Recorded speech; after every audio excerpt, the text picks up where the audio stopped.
So the first thing I want to talk to you guys today about is the Chinese bamboo tree. So as some of you may already know, the Chinese bamboo tree is one of the tallest trees in the entire world. It takes 5 years for this tree to actually grow, however. You know, the farmer plants the seed, and for 5 years straight, day in and day out, the farmer goes and he plants the seed, and he has to fertilize it every single day. And if it goes a couple of days without being nurtured, the entire enterprise is, done with. So the question is, now after 5 years, when this thing finally does sprout out, and it only takes 6 weeks for this thing to grow 90 feet. That's an incredible pace.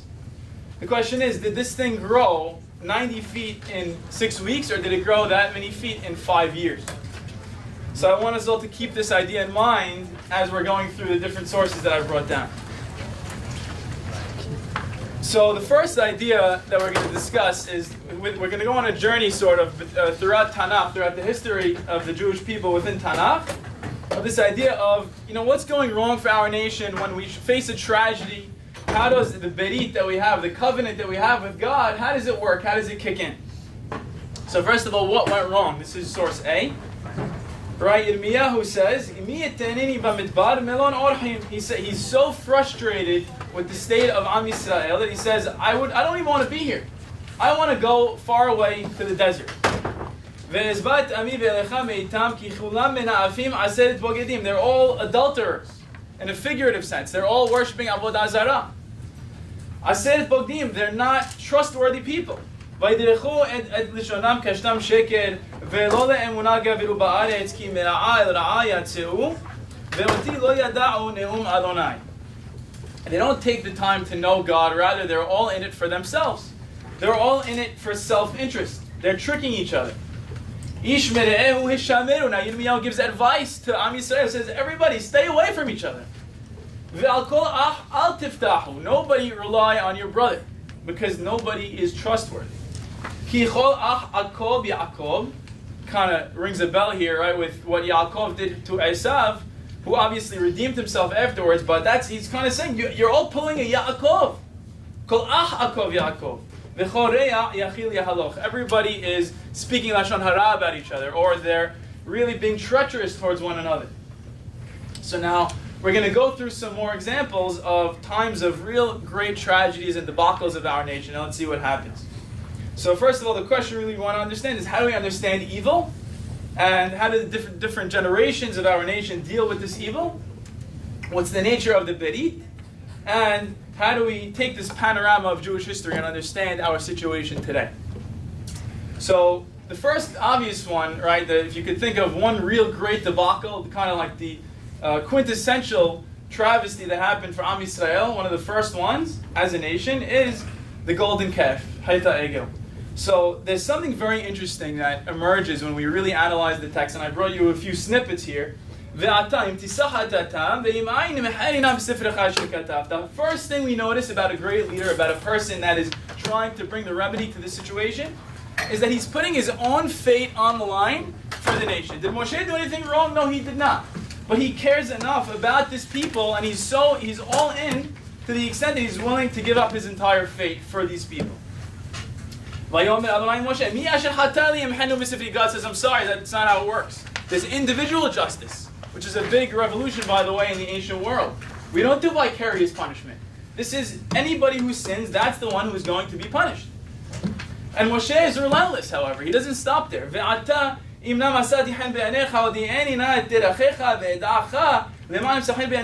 goes way far afield now. All of a sudden he wants to know something about God, right? And he stresses, no, this is your nation. This is not just my nation. I'm going to be good with you.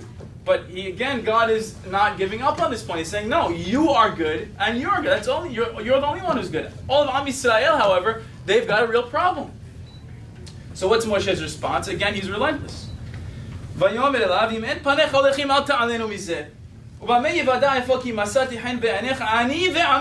he's placing his fate with that of Am Yisrael. He cares that much about other people. Something we, in an individualistic society like we live in today, it's something kind of unheard of, where you all think, I'm an individual, I don't really have to worry about myself. Let's take a lesson from Moshe. Halo belechtecha imanu, with us, not just with me.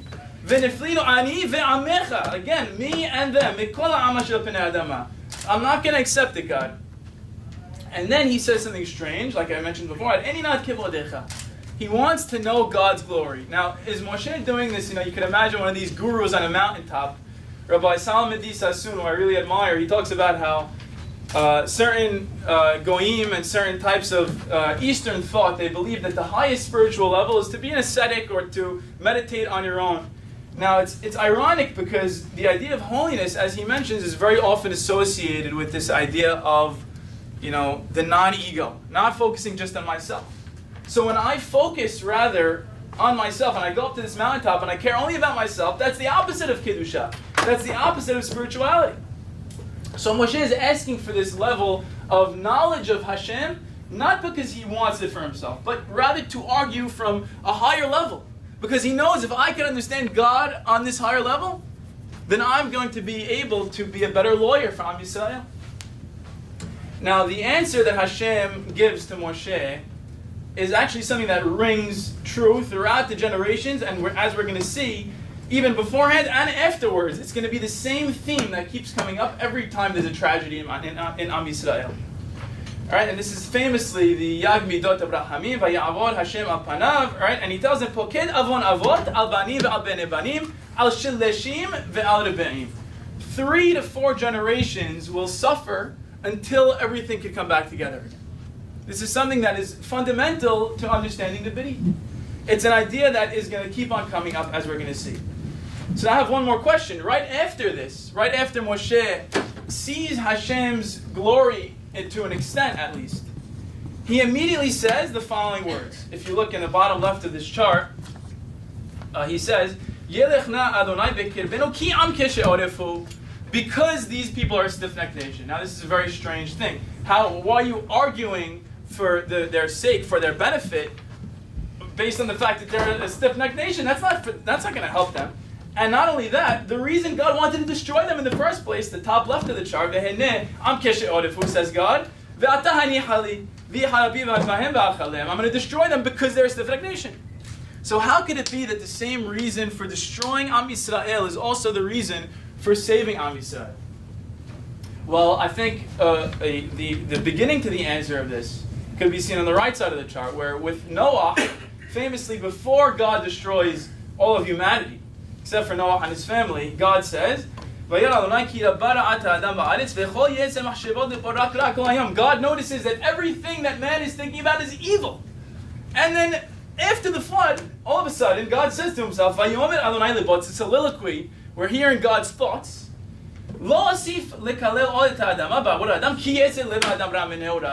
Because people are evil. So what does that mean? You're saving them for the same reason you destroyed them? Is God this fickle-minded being like the ancients believed, this pagan God? I don't think so.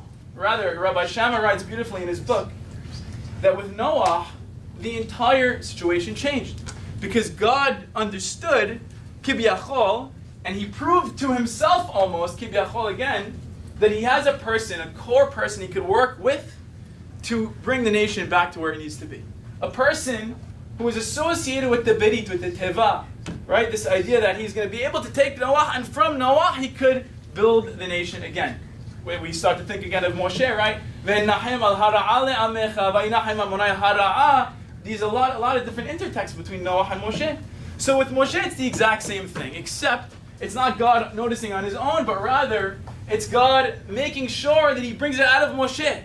He needs Moshe to notice and acknowledge the problem. Ki am keshe'orefu. That's something we need to all take into account. That when we're facing something, a tragedy in our nation, we need to face that problem head on. Don't argue for the sake of Am Yisrael by sweeping the problem under the rug. Rather, you need to say to God, no, I understand. Am keshe'orefu. This is the problem. We have a stiff-necked nation. And when I understand that, God says, okay, now I'm in. Now I'm ready to invest in a person like Moshe Rabbeinu or Noah. And that's a beautiful idea. So that's source 1. Now if we take a look at source 2, where did the entire beginning of Am Yisrael come from? Where did the beginning of this covenant that Moshe had revealed to him, where did it really all start? I think it really all began with Abraham Avinu. And it's a very cryptic passage called Berit Ben Abetarim. We all learned about it in school. But until I learned it with Ronnie Ben, my teacher, I really didn't feel like I had a good grasp on what the meaning of Berit Ben Abetarim was. So, if you look at source 2, it says, Adonai Elohim, ma titen li v'anochi olech ari. Abraham is facing a real problem. He has this entire nation that he's in his vision that he's supposed to bring about. God is promising this nation, but he doesn't have any kids. Adonai Elohim, b'ma etaki Hashem. And then God, even after he promises children to Abraham, Abraham says, but God, I know that doesn't work. I know who you are, God, and you don't give things to people that don't deserve it. And the Radak explains that this means that it's a question of theodicy, essentially, just like Moshe's question. It's a question of, I don't understand. You're promising me this nation, but what if they don't deserve it? What if they all do horrible things? I don't want, they're not going to deserve it. They shouldn't be meritorious of something that they don't deserve. All right, so what does God say? The answer doesn't come in one line. The answer comes with an entire ritual ceremony. ויאמר אליו, כחלי עגלה משולשת, ועז משולשת, ועיל משולש, ותוד וגוזל. So I immediately noticed משולשת, there's 3 animals he needs to take, and each of them is 3 years old. So 3 becomes a real central idea here. ויקח לו את כל אלה, ויבטל אותם בתווך. The way that covenants were done in these days is that they would separate the animals down the middle, and they would walk through the middle of these animals. ויתן איש בתרו לקראת רעהו, and he puts so pretty much there's 2 rows. The first row has 3 halves of animals and 1 bird. And the bird, there's 2 separate birds, they're not split in half. What kind of a weird thing is going on here? It's very hard for us to understand. And then we see, now a vulture comes to try to eat the carcasses, and Abraham gets rid of them. And finally, God explains part of what's going on. He says, you know what, Abraham? Your nation, the nation that's going to come out of you, they're not going to be meritorious all the time. And if they're not meritorious, if they sin or for whatever reason they find themselves in galut, it's not an overnight problem. 400 shana, they're going to be slaves. And he also says, a question, by the way, which we'll get to later, how could it be 400 years and 4 generations? Well, what I notice, however, is that there's these 2 motifs, one of 3 and one of 4. Just like God told Moshe.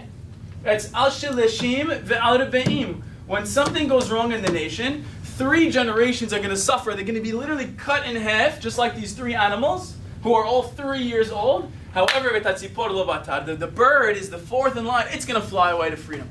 The bird is the one that symbolizes these children. Is it exactly 3 to 4 generations? Well, it depends. Right now, we're going to discuss later on what our situation today is and how we got here.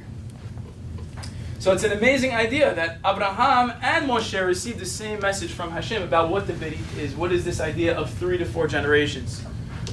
And then just to notice for the next source also, God tells Abraham, right, when he's about to have his child, Yitzhak, they're incredulous. They can't believe, like it's the idea of their salvation. It's the idea of their personal hope for the future. And God says the words, Hayipalem Hashem davar, and you're going to get this child in its right time. So just keep in mind this idea of the nature of the covenant is, if we do not merit something, if the nation has gone awry, 3 to 4 generations will suffer until finally that generation will come about that will redeem the entire thing. So let's look at source 3. Yirmiyahu and the destruction of the Beit HaMikdash. So some of you don't have this pasuk, I'm sorry. But the pasuk is, Vahichim lot 70 shana, efkod al melech Bavel ve'al hagoyahu ne'um Hashem et avonam. Yirmiyahu begins to speak about, even though he's so pessimistic about the future, and God is giving him all these nevuot about the horrible things that are going to happen to Am Yisrael in the coming future, with the Bavlim are going to come and kill everybody and destroy everything. However, it's not going to last that long. It's only going to last 70 years. Very similar to Dor Revi'i Yashuvu Hena. Right? That's exactly, almost the exact same amount of time as 4 generations. Right? The next pasuk, very similar.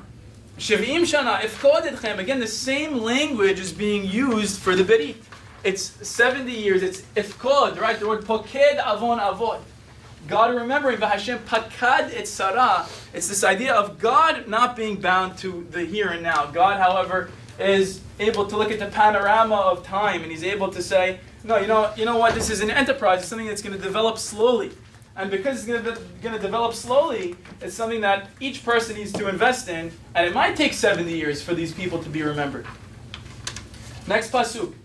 Ki itecha ani ne'um Hashem le'oshiecha ki e'eseh chala b'chol hagoyim. God is saying, I'm going to be with you, and when I destroy all the nations, I say, Asher ofitzotecha Hashem, ach otach lo e'eseh chala v'yisartich la'mishpat v'nakel lo anakeka. Again, another intertext with God's 13 principles and God's 13 attributes. V'nakel lo anakeka, this idea of, you know what, even though you're going to have this redemption, you have to pay the price for what you did now. I'm not going to let you go off scot-free.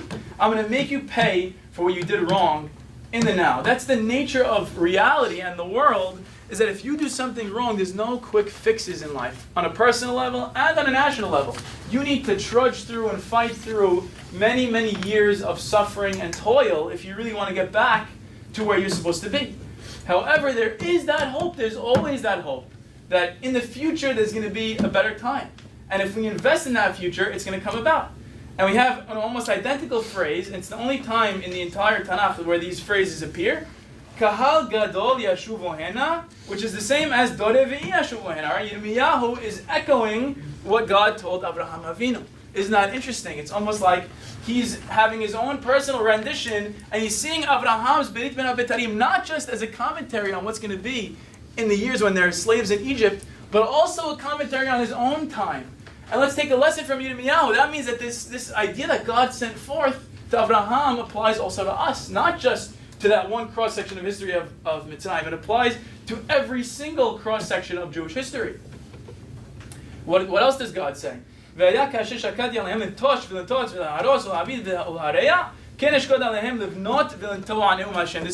Yirmiyahu's opening prophecy. What is he going to be? He's going to be a prophet who not only prophesies about destruction, but also about building and planting. What does that mean, building and planting? It means, again, investing in a future. Like we mentioned with the bamboo tree. It's something you have to plant. It's something that takes time. You know, imagine this guy with the bamboo tree. He plants it, and for 5 years straight, he's watering this spot in the ground, and nobody really understands what he's doing. You know, somebody says, hey buddy, what are you doing over there? He says, yeah, I'm planting a bamboo tree. He says, listen, you've been out here for 4.5 years and you have nothing to show for it. You sure you're doing it? He says, do you remember which spot it was in? And the guy says, no, I'm sure it's here, And then finally, after 5 years, boom, it comes out of the ground.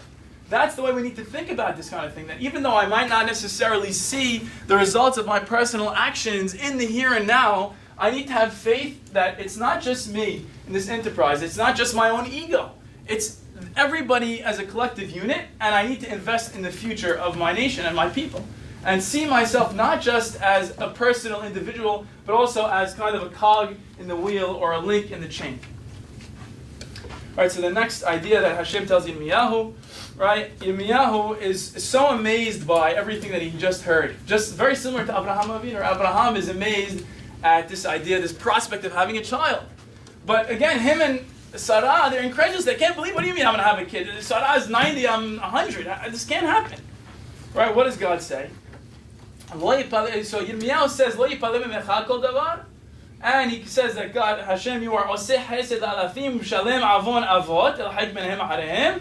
Repeating again the same nature, repeating words from Abraham and from Moshe. And God says, God purposely, this is the way the Tanakh works. The Tanakh wants you, the reader, to notice these very subtle, or sometimes not so subtle, intertexts. The only time in the entire Tanakh that we hear this phrase of Yipaleh kol davar is in these two contexts, of Abraham Avinu and here with Yirmiyahu. Yirmiyahu is making a comment about his own situation. He's saying, this is what I'm going through. What about Moshe with the birds, with the sloth? So it's like that. Very good. I'm sorry. That's another one. 100%. Very good. Okay, forgot about that one. So yeah, there's a few times, but it always comes in this idea of salvation. This idea of, no, it's not. I don't think he uses that exact. It says Hayad Adonai Tiksar, right? I don't think he uses that exact wording. Maybe it does. Yeah, it does. If it does, he'll show me. I'm sorry. Maybe I'm hilaf. I did not notice that one, but let's see if I wanted that to happen. You know, I'm very happy that somebody knows enough to say that. It's fantastic. All right. So, but this idea really is a very amazing thing that God is trying to say. Look, this is the way that covenants work. That I could do anything. I could bring out amazing, production from the ashes of destruction, as we all know too well from the Holocaust, which completely decimated our entire nation. And then 3 years later, we have a state. It's something you couldn't believe. If you go to a guy who was about to go into the gas chambers in 1944, you tell him in 4 years from now we're going to have a state with a standing army. The guy will look at you and he'll laugh, the same way Abraham did. But that's just it. God is able to do anything, or really God is able to do anything through us, if we have the wherewithal to really bring about what He wants us to bring about. Alright, so now the last interesting intertext between Yirmiyahu and Abraham is this idea of Berit Ben Abetarim. The only other time in the entire Tanakh, and you can tell me if I'm wrong, is that we see this idea of Berit Ben Abetarim is with Abraham, and here also with Yirmiyahu, where Bnei Yisrael promised to set all their slaves free, and they made a covenant between the parts with these different animals. However, what happens? They take their slaves back, and they go against the law of the Torah. And they kind of are so flagrantly violating something that's so central to Am Yisrael. Am Yisrael relies so heavily on this idea of freedom. We came out of Egypt, the first law we get in Mishpatim, you have 6 years, and then the 7th year he goes free. Because it's so central to what it means to be Am Yisrael, and Am Yisrael kind of spitting in God's face. And they're saying, no, I don't care. I want these things. They're all about their own ego. They're all about their own selfish desires. So now I want to move on to Eliyahu at Har Horev, right, and point out again, there's another person now in the panorama of Jewish history that's going through this question of theodicy. He doesn't understand. He's the one fighting for God. He's a zealot. He cares so much that what God's enterprise will succeed. However, what does he see? Every time he does anything, it's thrown right back in his face. So he decides, I'm out. He goes into the desert. He finds his way to a certain tree. He's sleeping under this tree. God sends an angel, go on this path, and he goes for 40 days and 40 nights. So it says the second source here. Arba'im yom ve'arba'im laila ad har Elohim horev, and he goes to a me'ara. This sounds a lot like what we saw with Moshe Rabbeinu, right? 40 days and 40 nights, going without eating, sleeping, or drinking. And he finds himself in a little crevice in a rock, just like Eliyahu finds himself in a cave. And they're asking the same question, essentially, of God. How could you let this happen? How could you, God, who controls all these different things, but doesn't control free will, but don't you care enough about the sake of your own name to fight for it? So God says, what are you doing here, Eliyahu? And Eliyahu explains in a very lengthy answer. And then God tells him the following. Very similar to the idea of God, the exact same language used with Moshe Rabbeinu, right before Moshe received his amazing answer about the nature of covenant and the nature of God's attributes. And then, after seeing a fire, a stormy wind, and an earthquake, Eliyahu is taught a lesson by God. He says, I'm not to be found in these light shows. I'm not to be found in these tremendous events. Rather, God says, I'm to be found in the kol demamad, in the still small voice. What does that mean? Well, it's very similar to God's explanation to Moshe. You're not going to get the full picture with me. You're not going to be able to have this overnight thing and understand how everything works. But rather, it's these little, still small things, these very small ideas in life that are able to lead us from one thing to the next and begin a process of healing. And right after that, what does God say? God says, Eliyahu, you don't want any part in this enterprise? Okay. But I'm going to show you that the enterprise that you began is not going to end with you. This is the way that covenants work. It continues. And Eliyahu anoints Elisha. And then further on, Elisha anoints a Ben Navi, right? One of these sons of the prophets. And then this Ben Navi finally is the one to pass the message on to Yehu. So that's 4 people again in line. The same idea with Moshe Rabbeinu of Poked Avon Avot Al Banim Al Bnei Banim Al Shilashim Al Rebeim. It's the same message. And Yehu is the one to physically carry out. Literally, he kills the evil house of Ahav and Izebel, and he's the one to bring justice. But it didn't happen in the time of Eliyahu. And there's something very, very interesting that goes on in the Navi over there. Eliyahu is told, when Eliyahu goes up, Eliyahu tells Elisha makes a very interesting request. He says, Eliyahu, I want to be your successor. I want to be your Bechor. How do I know he says that? Because he says, I want Pisha Na'im B'Ruchacha Elai. I want to be a person that gets double your spirit. And what does that mean, double your spirit? Double your spirit in the sense of, if somebody has many children, the double portion goes to the Bechor. I want to be that person. I want to be that person that is going to inherit you in the sense of everyone's going to know I'm carrying on your legacy. And Eliyahu says something very strange. He says, if you see what's going on with me, how I'm taken up, then you'll have the double portion. But if not, no. And famously, Elisha screams out, Avi, Avi, Rechav Yisrael Farashav. Eliyahu, you are the chariots of Israel. And it's because he understood that he merits to be the successor of Eliyahu. That Elisha understood what Eliyahu could not. Eliyahu could not understand why things don't happen just with him and in his generation. But Elisha understood. And Elisha said, I'm willing to carry on that torch.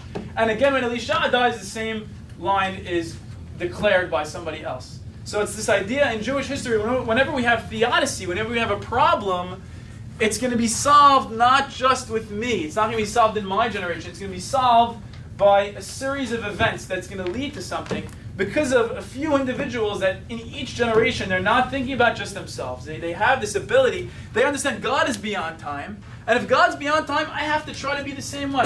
I have to try to take myself out of my own personal situation and my cross-section of history and think in a more panoramic view, in a way that I'm able to see the distant future. Well, let's see how many more people do we know in the Tanakh that suffered. One of them is Yosef. Yosef HaSadik, what does it say? After the entire idea of Yosef suffering alone in jail and all the years of trials and tribulations, finally he becomes Mishneh LaMelech, and many years later he's about to pass away. Vayar Yosef leEphraim b'nei Sheleshim gam b'nei Machir ben Menashe Yehuda b'nei Yosef Elohim pakod yifkod etchem. Right, this idea again of pakad. God is going to again remember you. He's going to be paked avon avot. Same idea, right? You're going to soon be slaves in Egypt. But Yosef himself merits to see b'nei Sheleshim. He is able to realize, look, the process is continuing. It doesn't end with me. I was just one link in this very long chain of Jewish history. And we know that Yair ben Menashe famously is the one to conquer one of the first portions of the land of Israel. And that shows you, look, he's actually carrying out the covenant. What about Eov and Hannah? Eov, as some of us may know, was, it could have been, at least according to some opinions, a metaphorical book, but at least it's a testament to suffering and one human being who is really taking up this challenge of asking God, how could you let this happen to me? Or to, in other Nevi'im, how could you let this happen to the nation? It's really the same idea. And Eov, too, receives the same idea at the end of his book. After asking God, how could this happen? How could you let me suffer like this? He finally understands, he's overcome and, overwhelmed by God's presence. And God shows him two very interesting things. He shows him, or he messages to him, he signals to him to notice two different things. Number one is the Leviathan. The Leviathan is described as something that's completely fearless. And the other one is this behemoth, behemoth. Behemoth is something that's described as, having these bones of brass and steel and is very, very strong. So the message to Eov, according to Rabbi Solomon Sassoon, who shows you, I didn't bring them down because I'm sure you guys are sick of intertexts, but a lot of intertexts with Yirmiyahu that we're able to see between Eov and Yirmiyahu, this idea of be strong. You have a right to ask the question. The question is something that's welcomed in Judaism. Ask questions. Challenge God's justice. That's an amazing thing. God is not a totalitarian dictator. He wants you to ask questions. But after you've asked those questions of God, ask the questions of yourself. What more can I do? Eov is described in the beginning of the Sefer as a person who is Sar Merah. He doesn't do evil. But he's not described with proactive terms. He's described in these very passive good terms. But still, they're passive. So Eov learns his lesson at the end. I have to be fearless like the Leviathan. I have to be strong like the behemoth. I have to be a person who's willing to go and speak truth to power. I have to be like Moshe. I have to go speak to Paro. I have to be like Yirmiyahu. I have to go speak to Yehoyakim. I have to speak to anybody who I need to speak to and bring about any kind of hesed that I need to bring about, no matter who says otherwise. And that takes a tremendous amount of strength. Hannah, the same idea. So what happens at the end of Eov's life? He sees, right, what is his, first of all, the name of his child is Keren Hapuch, which sounds a lot like Keren Hafuch. You switched my lot. You switched my fate. Just like with Hannah, v'yarem keren meshichot. There's a lot of intertext there as well. And he sees arba'a dorot. He sees 4 generations. Again, Eov is able to understand this idea that many people cannot understand. That no, the end of the history of the Jewish people, or my own history, doesn't end with me. It ends with the people coming after me. So now I want to end with you guys, with this last section, a few different ideas about the non-ego. We have mentioned it a few times already this class. It's this idea that when I think about how do I approach my relationship with God, my relationship with Am Yisrael, I have to take my ego out of the situation. I can't be too overly concerned with myself. And Rabbi Abraham Joshua Heschel has a beautiful idea like this in one of his books. He says the idea that God is the subject and we are the object. When I step up to pray before God, I have to realize I am not the main character of existence. Rather, God is the main character of existence. God is the one that's overseeing everything. I'm just one of many, many different things in God's plan. And when I realize that idea, I'm able to think in a completely different way. I'm able to think, no, this is not just about me. Reality doesn't exist for me. But I still matter. God still wants me to fulfill my potential. And when I'm able to take myself out of the equation to this extent and stop focusing only on myself, that's really when happiness comes about. That's when meaning comes about. Because if I'm so stuck in my own head, I'm not able to find meaning. I'm not able to really see beyond myself. So I think some of the themes we've found throughout these different sources is a concern for future generations. It's not just a concern for myself. There's a beautiful idea in Yirmiyahu from among the Perakim that we were quoting.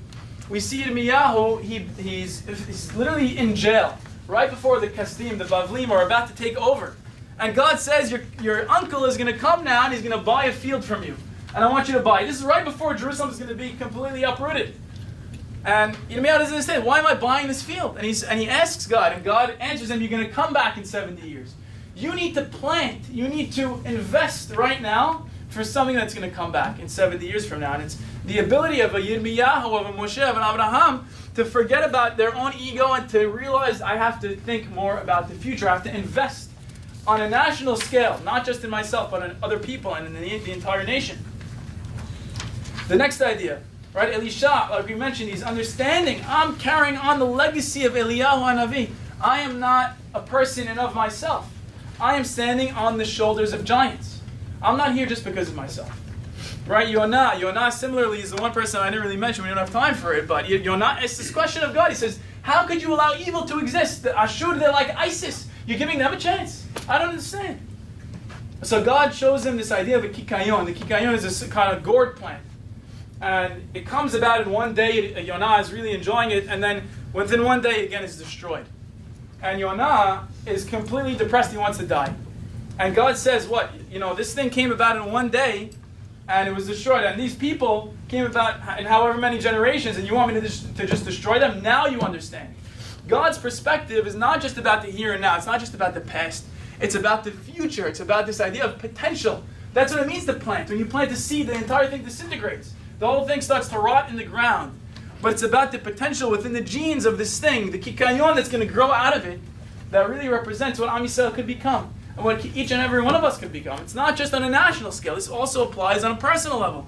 If you're willing to invest in your own personal future, if you're willing to go to medical school, and you're willing to suffer through 4 years, just like 4 generations of suffering. I just thought of this right now, I promise, Mom. If you're able to do that, you're able to have success maybe later on. Right, we have the famous Pesukim from Tehillim, B'froach Rishayim kemo'esef, that the Rishayim are like grass, growing. But the Sadiq Katamar Yifrach, that the Rasha succeeds in the here and now, and I can't stand it, and there's crabgrass all over, and I'm suffering with them. But eventually, because the way of the Rishayim is untenable, but the way of the Sadiqim is going to eventually bear fruit. It's like a Tamar. And now Abraham Avinu, what is he doing? Throughout his history, he's setting up these JCCs. He sets a Mizbeach up, and he Vayikra B'Shem Hashem. Abraham is continually doing that. Abraham cares about the future. He's the quintessential father, Avram, the mighty father. All right, and that's what God picks Abraham, because he's going to command his children to do justice and righteousness. And now I'm going to skip to one other idea here. A couple of beautiful quotes that I found online. and I've heard a few, and they really had a very tremendous impact on me, is this idea of, the motto of Apple actually is, if you wish to build a ship, do not divide the men into teams and send them to the forest to cut wood. Instead, teach them to long for the vast and endless sea. If we're able to not focus on just the thing here and now, which is not so much fun, it's not so much fun to do the grit of the daily work, but it's fun and it's more meaningful when I'm able to realize the goal that I have at the end of the day. If I'm yearning for the sea, instead of just cutting this piece of wood, I'm able to really build a beautiful ship that's going to travel far. And there's another idea from this poem from Bialik, and I'll end up with a couple more ideas from this idea. I'm sure all the Flatbush graduates here remember this song. Right? It says,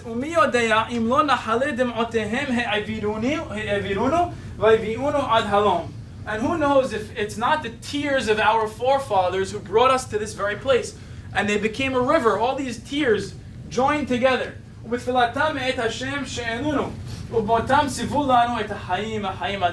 commanded us in their death and in their struggles and their blood and sweat and tears. They created a river that brought us to where we are today. And they commanded us to live. And they commanded us to carry on. Right? You don't